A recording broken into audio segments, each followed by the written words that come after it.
Hello history friends! Bangladesh is currently one of the fastest growing economies in the world. However, the country is also facing pollution and overpopulation issues which are common in all developing countries. Bangladesh holds the record for having the worst air quality on the planet. The poor air quality in Bangladesh is mainly due to its excessive population density. There are more vehicles per square meter than in any other country. Additionally, large European brands prefer to set up their factories here because of the low labor costs. Bangladesh is a country where the quality of life is scarcer than stars in the sky. The excess population has forced its people to become the cheapest workforce in the world for renowned brands to produce their products in the country. The people here also argue that corruption hinders their access to government services, including jobs, justice, healthcare, and other facilities. Thousands of young people remain unemployed for years, while many unqualified individuals get jobs due to their connections with political leaders or high-ranking officials. Bangladesh, as a basket case, has to bear this bad reputation for a long time.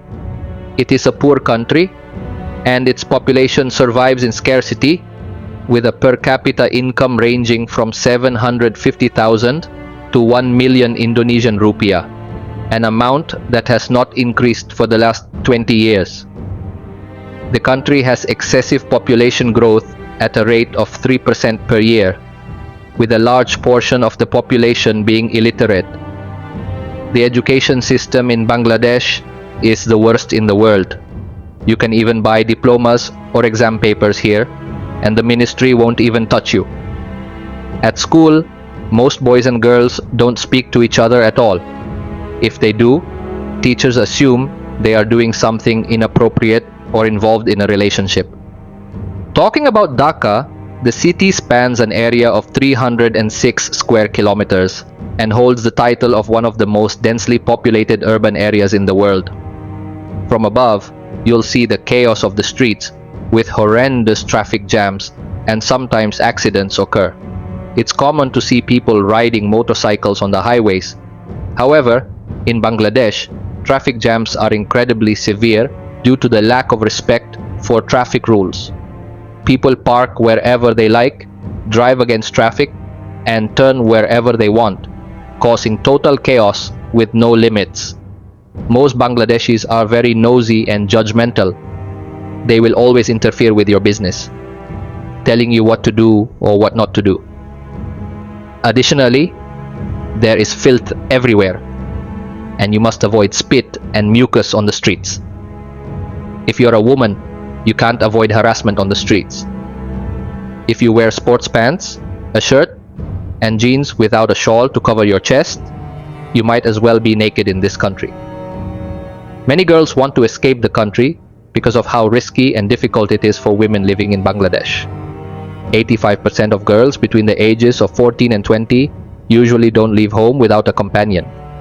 Bangladeshis are generally happy with their lives, so they will greet you with sincerity and warmth.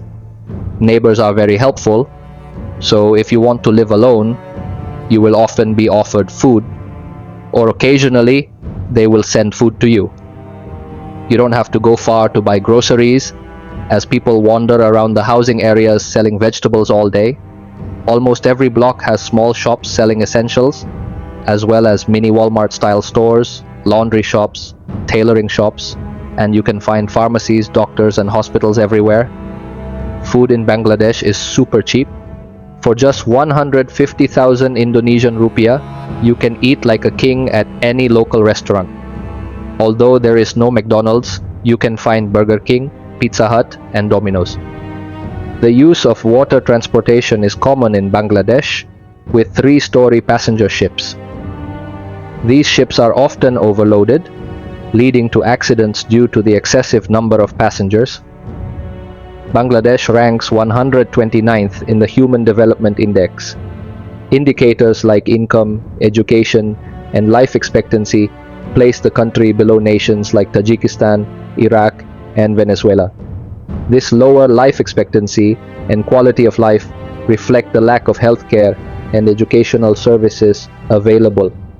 Bangladeshis love spicy food, with red chili being used in almost every dish.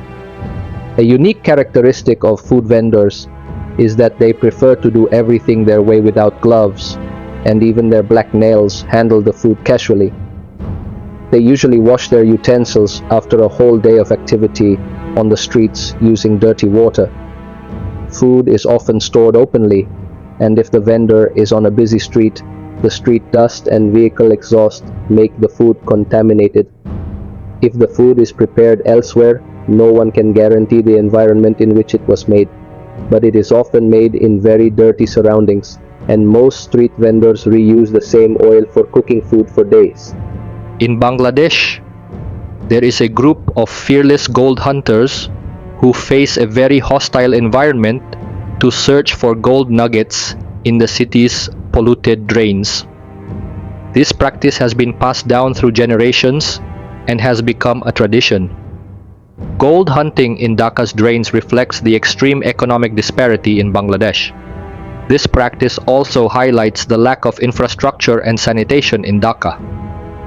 Speaking of hard work, one of the toughest jobs in the country is shipbreaking. Bangladesh is a coastal country, and the shipbreaking industry has cheap ships. They work for ship dismantling. One of the largest shipbreaking places in the world is Gadani, where the port is a warehouse for ships with hundreds of vessels waiting to be dismantled, and the workshop is very dangerous for its workers. In November 2016, more than 24 workers died when a decommissioned oil tanker caught fire, killing 26 workers and injuring 60 others. Shipbreaking is not only dangerous for workers, but it also poisons marine life and the people living near it. The workshop waste is dumped into the sea, and airborne chemicals have caused respiratory issues. This remains a continuous concern for the residents and more than 100,000 workers who depend on the shipbreaking industry. Ships that can no longer operate are usually taken to shipbreaking yards along the coast, where more than 100 ships are dismantled and cut every year to extract parts and raw materials.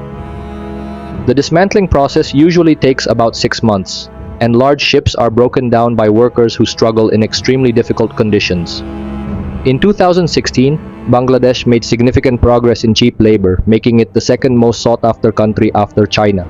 Big global brands rushed to invest in the country to create jobs, and the Bangladesh government tightened regulations to compete directly with China in the coming decades. The country attracts foreign investments amounting to around 530 trillion Indonesian rupiah every year, spread across the country with 1,229 factories, each employing over 10,000 people. Bangladesh is the fourth largest producer and consumer of rice, 28th in fruit production, 7th in mango production, and 10th in tea production. Leave your thoughts in the comments, like the video if you enjoyed it, and don't forget to subscribe so you don't miss any interesting information about economics, geopolitics, history, facts, and world events. See you in the next video.